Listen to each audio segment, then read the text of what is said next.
Cəlil Cəlilov uzun illərdir ki, bu ərazidə, hazırda təbii fəlakətlə üz-üzə qalan regionda yaşayır. Evinin son vəziyyətini bizə göstərən Cəlilov deyir ki, baş verənlər onun həyatında gördüyü ən ağır hadisələrdən biridir.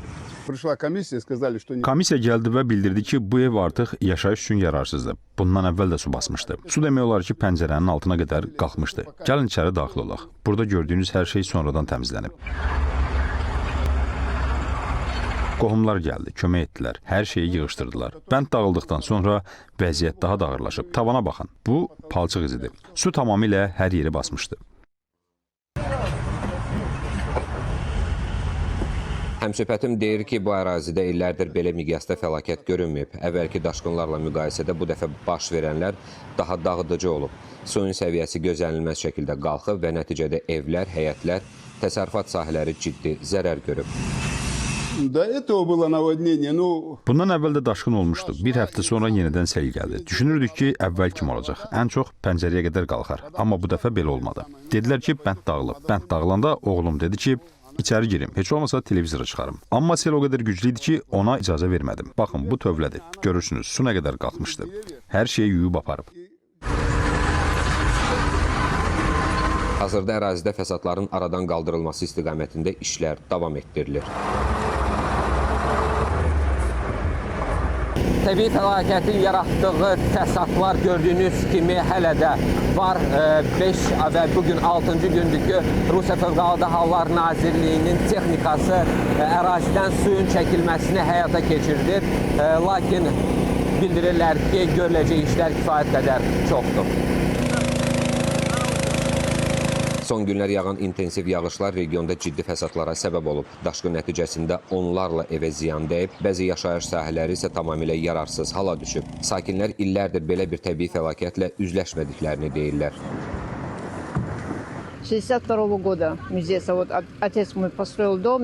1962-ci ildən burada yaşayıram. Bu evi atam tikib, biz də burada böyümüşük. Güclü yağışlar yağdı, Gedujuq bəndi dağıldı və hər yer su altında qaldı. Çox güclü daşqın oldu. Belə bir hal heç vaxt baş verməmişdi. 1962-ci ildən bəri xatırlayıram, bizdə heç vaxt belə daşqın olmayıb. Hər yer dağılıb, evdə çatlar əmələ gəlib. İndi ora girmək də təhlükəlidir. Qardaşımın sənədlərinin hamısı evdə qalıb, onları götürmək üçün içəri girə bilmir.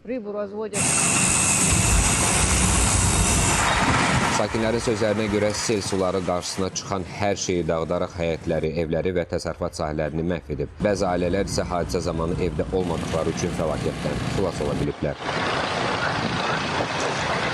Hadisə günü biz evdə deyildik. Görürsünüz ki, qapının qıfılı belə üstündə qalıb. Sel o qədər güclü idi ki, qapılarımız qırıldı. Həyətimizi su bastı. Bu həyətdə 2 ev var idi. İndi isə heç nə yoxdur. Qonşular zəng etdilər və gəldik ki, artıq heç nə qalmayıb.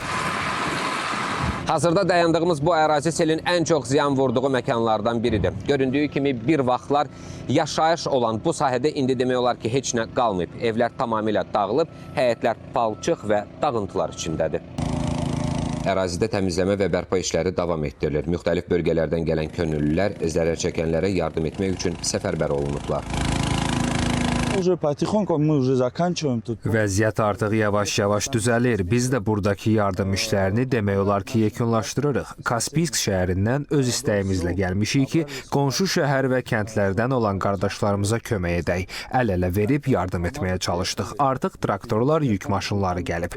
Əllə görülən fiziki işlər isə yavaş-yavaş başa çatır. Ümumilikdə vəziyyət gördüyünüz kimidir. Mənim yaşadığım Kaspiysk də fəlakətdən ziyan çəkib, amma vəziyyət bu dərəcədə dəhşətli deyildi. Maxaçqalada da vəziyyət çətin idi, amma buradakı kimi ağır deyildi.